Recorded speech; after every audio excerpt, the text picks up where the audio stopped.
pasal 14 ini totonya Firaun tuh masih ada kuda. Muncul lagi kudanya. Ya muncul lagi kudanya. Entah Padahal dari mana ya. Di awalnya udah dibilang mati kan ya. Iya. Dibilangnya segala ternak itu mati.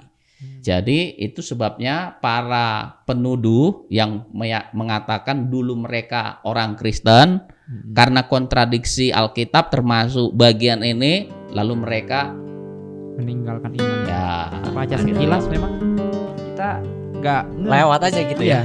Tapi kalau kita baca lebih teliti, ternyata ada bedanya gitu. Iya.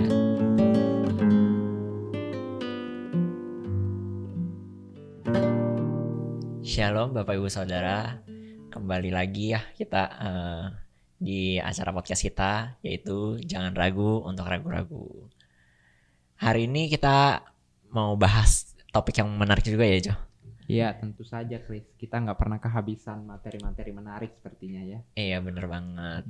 Mungkin sebelum kita ungkapin topik apa nih kira-kira ya yang mau kita bahas. Walaupun mungkin teman-teman di sana udah tahu ya dari judul videonya ya. Iya. Gitu. Tapi kita mau ingetin lagi buat mungkin teman-teman bisa cek video-video kita sebelumnya ya. Kita sejauh ini sudah ada 4 part dan ini adalah part yang kelima. Dan kira-kira kita bakal bahas apa nih Jo? Hari ini kita akan bahas satu hal yang kelihatannya Chris seperti bertentangan nih. Kita akan membahas tentang kematian ternak di Mesir, Chris. Kematian ternak di Mesir. Iya. Ya, aku juga kayaknya pernah dengar sih tentang kematian ternak ini ya. Iya. Oke, kita masih dengan pembicara yang sama ya, narasumber yang sama. Karena balik lagi, kan kita belum kompeten ya di bidangnya. Maka dari itu kita menghadirkan orang yang memang sudah kompeten ya di bidangnya. Iya, tentu saja. Kita kehadiran siapa Jo? Bapak Dr. Ferry Simanjuntak. Shalom Pak. Shalom Joseph dan Shalom Christopher. Apa kabar? Puji Tuhan, baik Pak. Bapak gimana nih? Baik, kira-kira? puji Tuhan. Sebelum itu kita ngobrol singkat dulu kali ya. Lagi sibuk apa nih Pak kira-kira sejauh ini? Oh ya, saya sedang menyelesaikan ya tulisan saya. Kebetulan saya menyelesaikan tulisan pengantar kitab Hosea sampai Maleaki. Jadi seluruh nabi-nabi kecil itu saya tulis menjadi sebuah buku nantinya. Mungkin dalam waktu dekat akan diterbitkan. Wow, mantap sekali memang. Produktif banget ya. Iya. Ya mungkin juga kalau misalnya penonton-penonton di rumah boleh mau baca-baca gitu ya tentang tulisan-tulisan Pak Ferry, itu bisa banget gitu ya, bisa.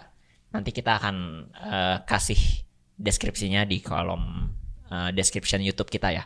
Gitu. Karena cukup banyak ya buku-buku yang Bapak tulis ya. Sudah ada beberapa tulisan-tulisan hasil karya Pak Ferry yang pastinya sangat memberkati kita sih. Betul banget. Oke, kalau gitu tanpa berlama-lama lagi kita langsung masuk ke topik yang kita bahas ya Pak. Ya, silakan. Oke.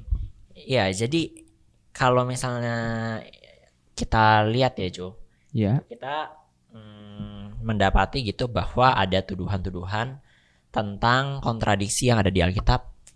Salah satunya itu mengenai kisah ini soal kematian ternak di Mesir gitu. Kalau misalnya kita lihat ada di dalam Keluaran pasal yang ke-9 ayat yang pertama sampai ayat yang ke-6. Terus juga pasal 9 ayat 9, pasal 12 ayat 12 dan ayat 29, dan juga pasal 14 ayat 9.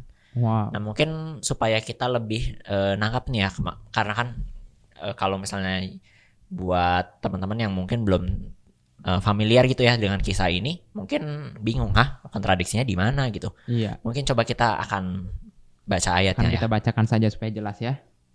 Oke. Izinkan saya untuk membacanya. Dari yang pertama, Keluaran 9 ayat pertama sampai ke-6. Ya.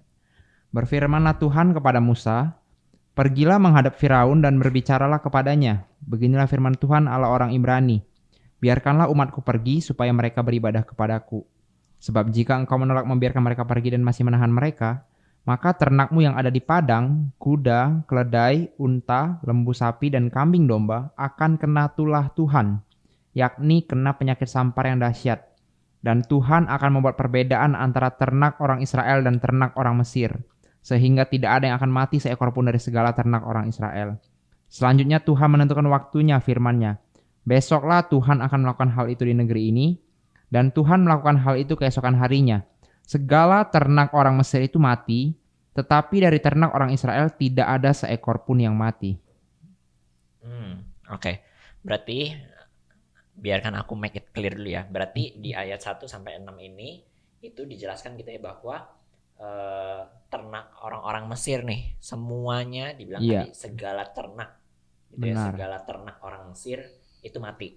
Di ayat 6 udah jelas banget ya. Iya. Nah, tapi dari ternak orang Israel itu nggak ada seekor pun yang mati.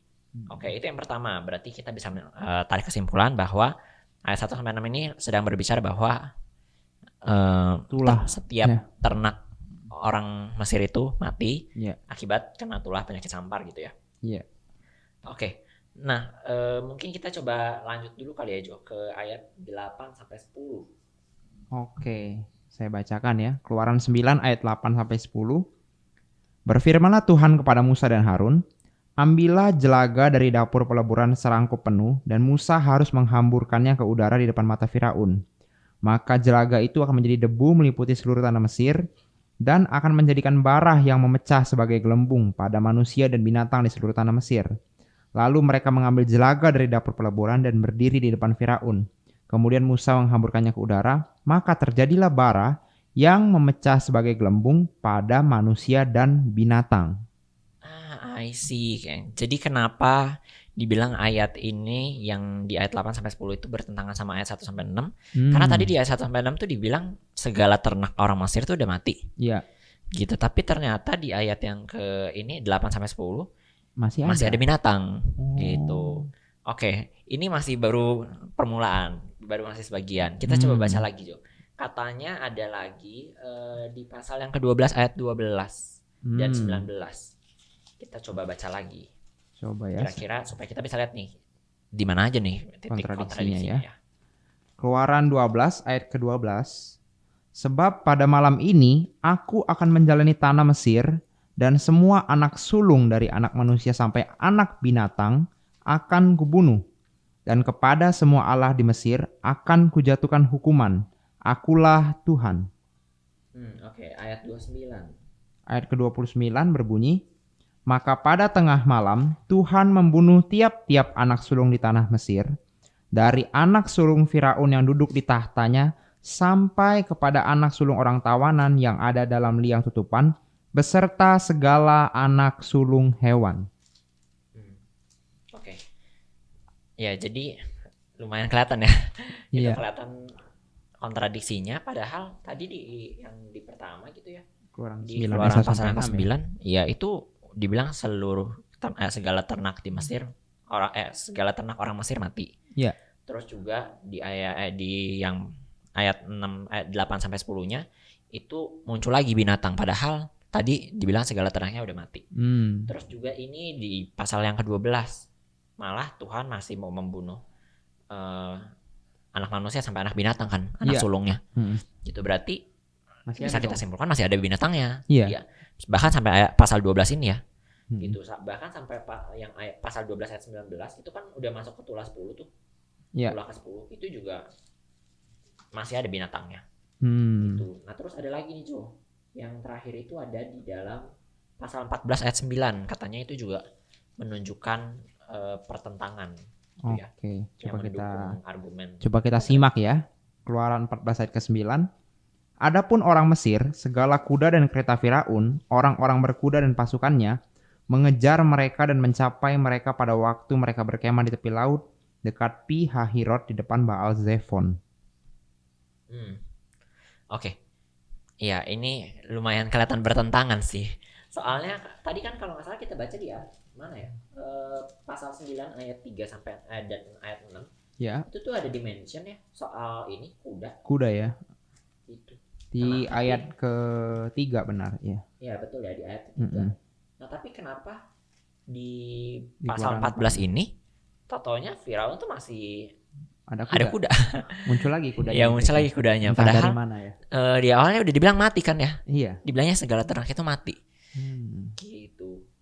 Nah, kira-kira nih Pak, ini kita udah mencapai puncak klimaks dari kontradiktif yang dituduhkan ya. Ya. Gitu. Kita kembali lagi ingat ya, ini masih bersifat tuduhan. Ya. Gitu. Ada baiknya kita tidak cepat menyimpulkan. Jadi kita mau sama-sama tanya nih ke yang ahlinya supaya Harus tonton videonya sampai habis ya. Chris, Betul ya. banget. Jangan sampai di sini, harus sampai habis. bener. Jadi jangan sampai udah bener nih klimaks, abis itu udah langsung tutup videonya, Iya. langsung jadi murtad gitu ya. Karena percayanya Alkitab salah gitu ya. Iya.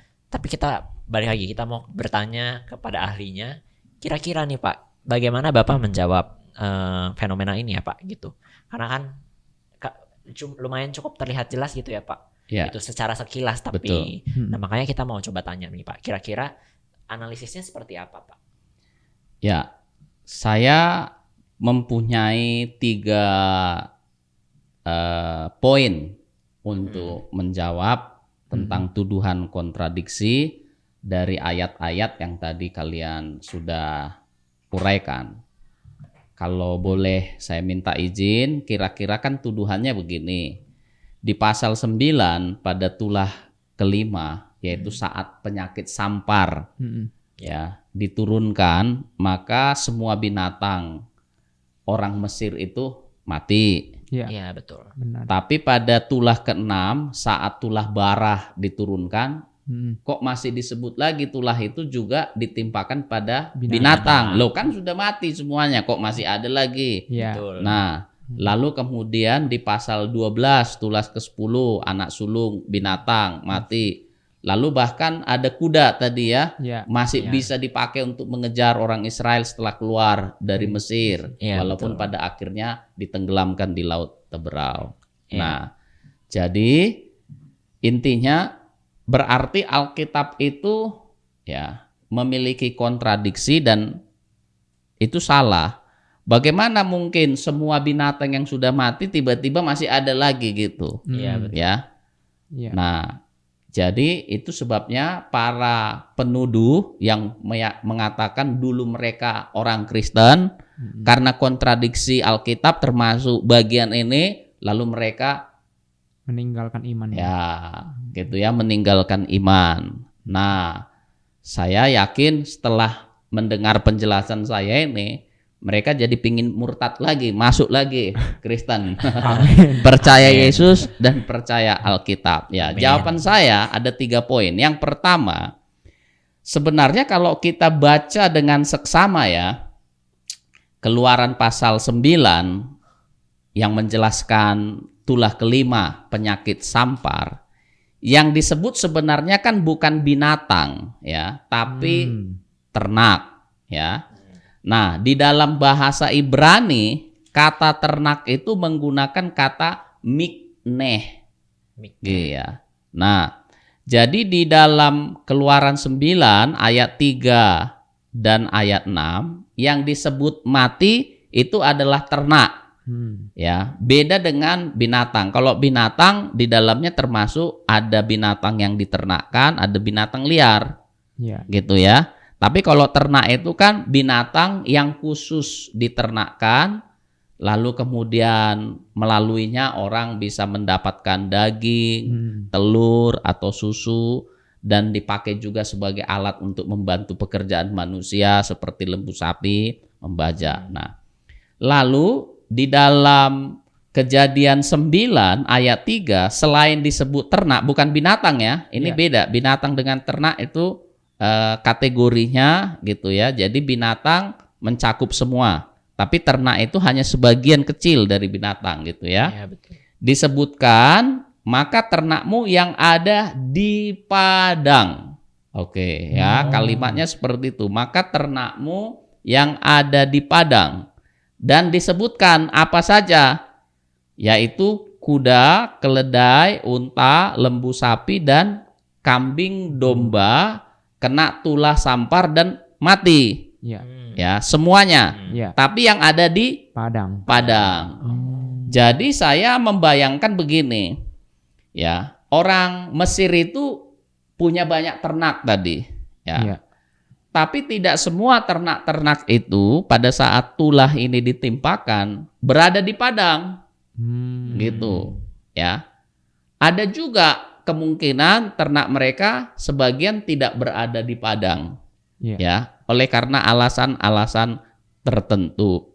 Misalnya, bisa saja kan ada ternak-ternak yang membutuhkan perawatan khusus. Ketika misalnya baru melahirkan, gitu ya.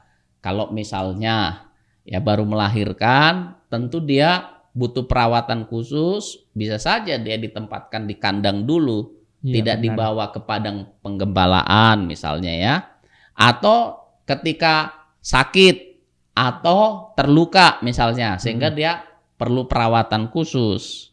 Jadi banyak juga rupanya ternak yang ada di kandang dan sebagian besar ada di padang.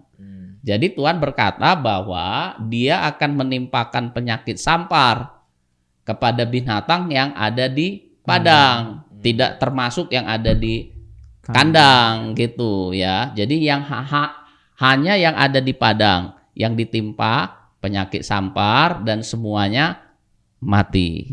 Dan itu pun ternak ya, bukan semua binatang ya. Nah, itu poin pertama jawaban Pak. Saya ya. Nah, poin kedua ya, coba kita baca Keluaran ya 9 ayat 9 ya, dikatakan jadi ini tulah ke-6 yaitu bara. Tadi kan tulah ke-5 ternak, itu pun yang ada di padang. Nah, sekarang tulah ke-6 bara, berarti peristiwa kelanjutannya kan? Ya. Betul. Keluaran 9 ayat 9. Maka jelaga itu akan menjadi debu meliputi seluruh tanah Mesir dan akan menjadikan bara yang memecah sebagai gelembung pada manusia dan binatang. Tadi kan ternak ya. Itu dalam bahasa Ibrani menggunakan kata mikneh. Apa ternak itu? Binatang ya yang memang diternakkan khusus untuk diambil misalnya dagingnya ya kan, supaya bisa dikembangbiakkan, entah daging, entah telur, entah susu, dan sebagian juga dipakai sebagai sarana untuk membantu kerja ya, untuk membajak dan lain sebagainya. Jadi tidak semua binatang gitu ya. Nah, di sini disebut binatang. Nah, jadi kalau binatang ini baik itu binatang yang tidak diternak maupun binatang yang diternakkan kena semua ini ya, pasal ke-6 ini ya, yaitu tulah ke-6 tulah bara gitu ya. Tapi di dalam pasal ini, bagian ini ya, tulah bara yang ditimpakan pada manusia dan binatang itu tidak disebut mengakibatkan kematian. Nah, kalau disampar tadi itu kan ternak mati. Sebagian yang ada di padang mati. Nah, kalau sekarang ini ya tulah bara ditimpakan tapi tidak disebut mengakibatkan kematian gitu. Nah, itu poin yang kedua. Dan kata yang digunakan tuh dalam bahasa Ibrani binatang itu bahema. Jadi tadi mikne itu ternak, bahema itu binatang. Ya, walaupun Alkitab ini awalnya ditulis di dalam bahasa Ibrani, tentu kita tidak sulit ya untuk memahami apa beda binatang dengan ternak. Ya, binatang ya mencakup semua gitu ya. Ya, termasuk kecoa itu juga binatang gitu, nyamuk binatang begitu ya. Tapi kan kita tidak bisa sebut kecoa itu ternak gitu, nggak bisa. Ayam bisa kita sebut ternak gitu ya, sapi bisa kita sebut ternak. Tapi kan tidak bisa kita sebut misalnya singa ternak gitu ya, nggak bisa. Itu binatang gitu ya. Nah, jadi jelas perbedaannya. Nah, itu poin kedua. Nah, sekarang ya poin ketiga ya. Nah, memang kan tadi di pasal 9 disebut bahwa seluruh kuda ya. Jadi kuda ini termasuk binatang yang diternakkan dan mati. Tapi semua yang ada di padang kan? Ya. Jadi kan ada kuda-kuda yang ada di dalam kandang tidak terkena penyakit sampar. Bisa nggak itu nanti dikembangbiakkan sehingga nanti dia bisa melahirkan lagi, sehingga akhirnya ya cukup gitu loh. Nah, cukup untuk nanti dipakai oleh tentara Firaun untuk mengejar orang Israel ketika keluar dari Mesir. sebagaimana tercatat tadi di dalam Keluaran pasal 12 sampai pasal 14 gitu ya kan. Iya. Nah, tapi ginilah, oke lah katakanlah semua kuda mati gitu ya, oke lah ya. Nah, tapi kan ada jarak sela gitu ya, dari tulah ke-5 penyakit sampar sampai tulah ke-10 pasal 12 nanti sampai pasal 14 tadi ya. Ada jarak. Dan kita tidak bisa memperkirakan, kemungkinan bisa mingguan, bulanan gitu ya. Nah, Mesir ini kan negara kaya, negara adidaya ya. Jadi kalaupun katakanlah semua kuda tadinya sudah mati karena tulah ke-5 atau sampar gitu ya. Iya. Nah, sebagai negara kaya kan mereka bisa membeli ya atau mendatangkan kuda-kuda dari ya Negara-negara daerah-daerah yang dekat dengan sekitar Mesir kan. Kan banyak di situ ya negara-negara atau bangsa-bangsa yang juga ya beternak kuda. Mereka bisa beli dan datangkan ya, karena ada jarak dari tulah ke-5 sampai ke tulah ke-10 itu. Jadi mereka punya cukup waktu sebenarnya untuk mendatangkan kuda-kuda lagi dengan cara membeli dari bangsa-bangsa sekitar mereka itu. Iya. Jadi itulah yang saya duga bisa dipakai nanti untuk mengejar ya orang Israel ketika keluar dari Mesir. Walaupun pada akhirnya mereka ditenggelamkan di Laut Teberau. Jadi kesimpulan saya ya, tuduhan bahwa bagian ini kontradiksi sebenarnya tidak terbukti. Nah, sementara itu silakan. Wow. Luar biasa, penjelasannya sangat detail banget ya. Iya, benar-benar. Benar-benar sampai ayat itu dikulik dan akhirnya kita menemukan kata-kata kunci yang membantu ya. Iya, benar-benar. Luar biasa sekali. Kayak tadi ya contoh ternak sama binatang. Ya Iya. benar sih, itu udah jelas beda ya. Iya, terus yang di Padang kan. Mungkin Iya, kalau yang kita kata di baca Padang. sekilas memang kita nggak ngeh Lewat aja gitu ya. Tapi kalau kita baca lebih teliti, ternyata oh ada bedanya gitu. Iya. Dan aku jadi keinget Jo, kan memang ada di Alkitab juga menuliskan kan ya gitu, katanya kalau misalnya Alkitab ini mau ditulisin semuanya secara detail satu persatu, kayaknya seluruh isi bumi ini nggak bakal muat gitu ya, buat memuat semuanya. Maka dari itu penting banget untuk kita minta hikmat sama Tuhan ya, kalau Iya, benar. misalnya kita ada bingung atau ada pertanyaan-pertanyaan gitu ya, supaya kita akhirnya benar-benar bisa menjawab, Iya. bisa terjawab gitu pertanyaan-pertanyaan kita. Dan tentunya pasti kalau misalnya ada pertanyaan-pertanyaan, lewat kita lah ya. Ya, itu boleh Lewat banget YouTube sih. channel ini. Diketik di kolom komen ya. Gitu. Wow, tapi keren banget sih. Iya. Benar-benar. Aku juga jadi terbuka sih. Jadi kayak Insightful ya. iya, insightful banget. Gitu. Mantap sekali. Ya.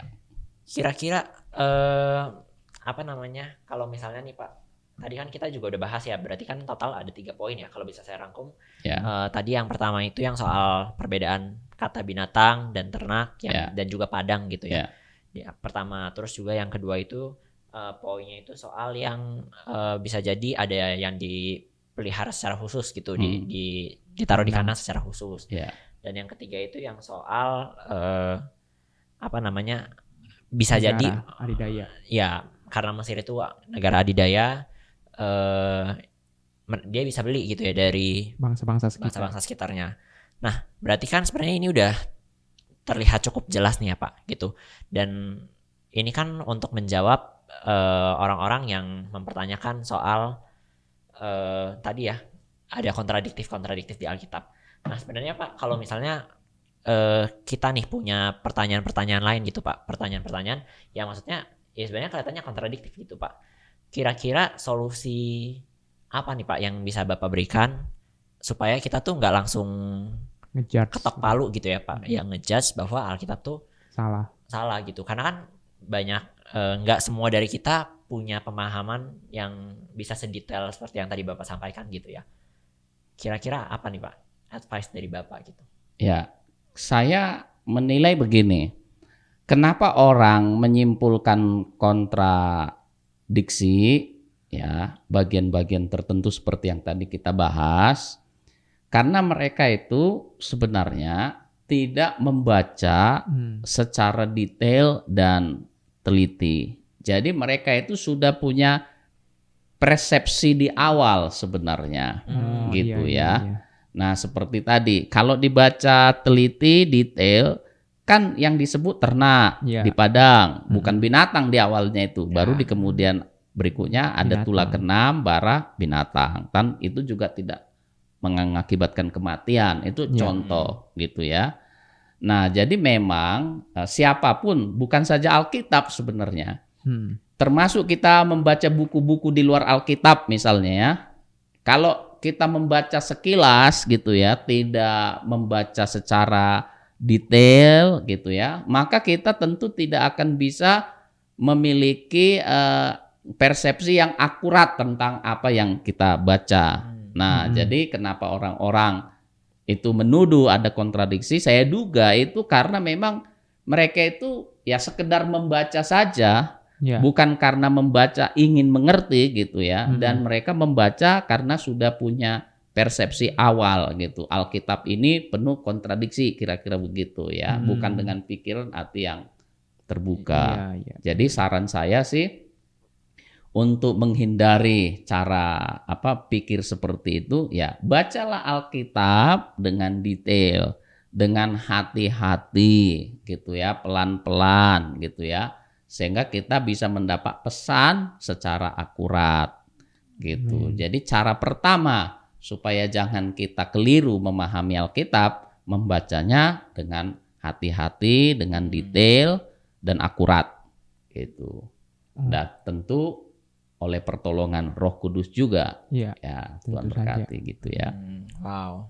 Mantap banget ya tipsnya ya. Iya. Buat kita juga berfungsi ya gitu. Benar banget supaya sih. kita juga nggak gampang diombang-ambingkan gitu ya. Oke. Mungkin episode kali ini sampai di sini kali ya. Iya. Ini kayaknya otaknya juga udah melepuh gitu ya. Kayak udah kayak gitu. Kayak meledak gitu ya, karena benar-benar se-insightful itu gitu. Iya, benar banget sih. Dan bikin geleng-geleng kepala ya penjelasannya. Luar Oke. biasa. Terima kasih banyak buat Pak Ferry. Makasih, Pak. Sama-sama Chris dan Joseph. Terima kasih sudah diundang di podcast kalian. Tuhan berkati ya. Tuhan Semoga berkati, konten yang kita bagikan hari ini bisa jadi berkat bagi banyak orang. Amin. Amin. Oke, mungkin kita yang mau ingetin sekali lagi ya, jangan lupa pencet tombol subscribe. Ya. Nyalain lonceng notifikasinya ya supaya bisa dapat notif-notif waktu kita upload video-video baru tentang kontradiksi Alkitab ini ya. Kita benar tentang banget. podcast kita, jangan ragu untuk ragu-ragu. Oke, kalau gitu akhir kata kita mau bilang jangan lupa jangan ragu untuk ragu-ragu ya. Iya. Karena kita percaya bahwa Alkitab sama sekali nggak takut untuk dipertanyakan. Benar banget. Gitu, dan Alkitab akan menjawab setiap pertanyaan-pertanyaan itu ya dengan dirinya sendiri. Oke, kalau gitu kita undur diri, kita pamit, sampai jumpa di video-video kita selanjutnya. Tuhan Yesus memberkati. Tuhan Yesus memberkati.